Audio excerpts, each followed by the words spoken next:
Alright, this is Ikürüs Reborn, and I got Jim Morrison with me right here for an interview for the future. Now, the first question I gotta ask you, Jim, is what do you think of kids in your society? What do you think they'd be like in our society? I can't speak for young people, but probably a guess would be the same things they've always celebrated, just kind of a joy of existence, self-discovery, freedom, that kind of thing. That makes sense. So, what do you think about the generation gap between the people of the past and modern day kids?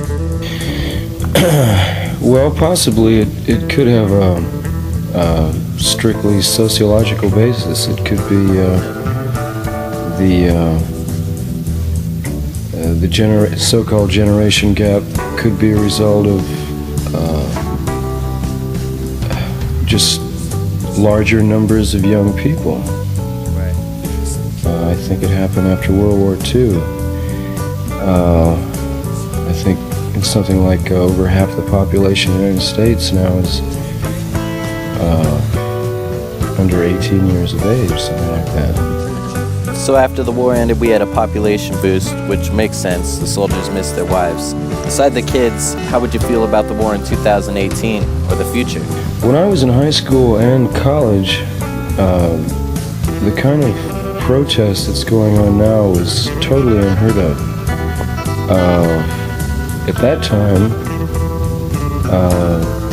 to be a teenager, to be young was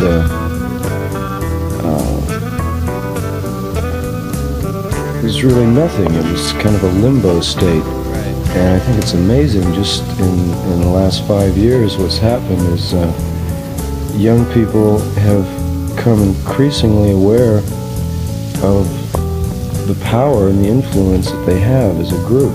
Absolutely. It's really amazing. But there does seem to be a trend toward a return to a kind of primitive outlook on life, a more tribal attitude, and I think it's a natural reaction to industrialization, but unfortunately I think it's kind of naive, because I think the future is going to become increasingly mechanized, computerized, as you call it, and I don't think there's any turning back. It's just figuring out a way to survive and thrive in that kind of society. I don't think there's any chance of going back. And look at it this way too: the hippie lifestyle is really a middle class phenomenon, and it could not exist in any other society except ours, where there's such an incredible surfeit of goods, products, and leisure time. I think that's the reason for it, because the generations immediately preceding ours had world wars and depressions to contend with. And for the last 10 or 15 years in this country, there's time enough and there's money enough to live a kind of a flagrant, outrageous lifestyle, which was impossible before. To me, there's something incredibly sad about a bunch of human beings sitting down, watching something take place. And just when you think about it, I love movies as much as anyone else, but the spectacle of millions and millions of people sitting in movie theaters and in front of television sets every night, watching a second or third hand reproduction of reality going on, when the real world is right there in their living room, or right outside in the street or down the block somewhere. I think it's a tool to somnambulize or hypnotize people into a kind of waking sleep. But I think the major influence in the next decade or so is going to be the people, I don't know what you'd call them except maybe the connectors, the people who are able to assemble masses, huge masses of people into one spot, as we've witnessed in pop festivals in the last 2 or 3 years.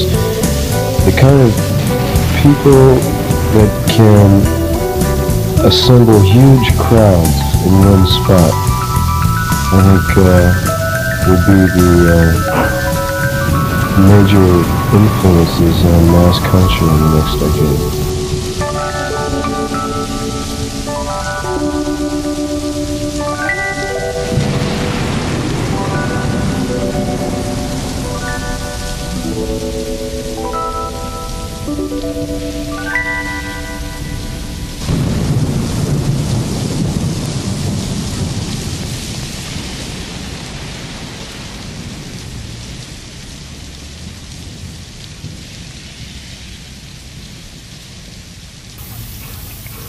Feel completely void and helpless in controlling their own destinies or controlling the destiny of human life.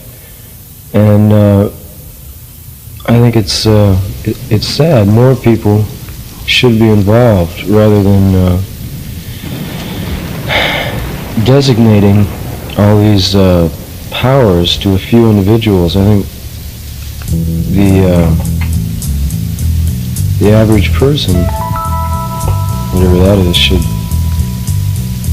be a part of it somehow. And I think everyone feels that events are just going on without their knowledge or control. I think it's one of the tragedies of our time. I suppose it has always been that way, but now it's just become so obvious, you know. Decisions are made for you in which you have no part of at all. I just lament the fact that so many people are content with living a very quiet, well-mannered, orderly life when so many obvious injustices, I guess, are going on, and they just seem to ignore it somehow, or not care at all. Just let it happen without ever becoming involved. I think that's sad.